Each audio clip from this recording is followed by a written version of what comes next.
సంక్రాంతి అంటే జస్ట్ ఫెస్టివలే కాదు, అదొక ఫీల్ అనమాట. ఫుల్గా ఫ్రీకౌట్ అవుదామని సిటీ నుంచి అవుట్ ఆఫ్ కంట్రీస్ నుంచి మన రిలేటివ్స్ అందరూ కలిసి ఒక చిన్న గ్రామంలో చేరుతాం.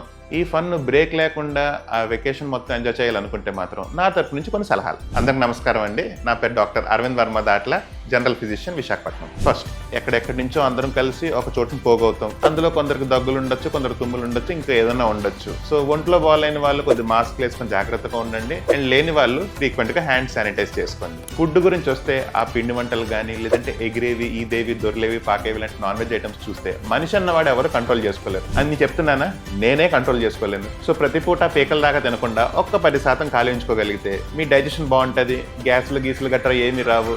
సో మీరు హాస్పిటల్ చుట్టూ తిరగాల్సిన అవసరం ఉండదు. అరే మా బాబాయ్, అబ్బాయి, పెద్దనాన్న, చిన్నాన్న, మాయి అందరూ కలిసాం కదా, ఒక సిట్టింగ్ వేద్దామని చాలా మంది మగవాళ్ళు ప్లాన్ చేస్తుంటారు. మీ లిమిట్స్ ఏంటో మీకు తెలుసు కాబట్టి please drink responsibly. Back to back కాకుండా గ్యాప్ ఇవ్వండి, మధ్యలో బోల్డంత వాటర్ తీసుకోండి. ఆఖరిగా ఒకే రోజులో కోటీశ్వరుడు అయిపోతాం అనుకుంటున్న వాళ్ళకి లాస్ట్ పాయింట్, కంట్రోల్ లేకపోతే ఈ గ్యాంబ్లింగ్ ఫ్లోలో మీరు కోల్పోయేది మీ ఫైనాన్సెసే కాదు, మీ ఫ్యూచర్ కూడా.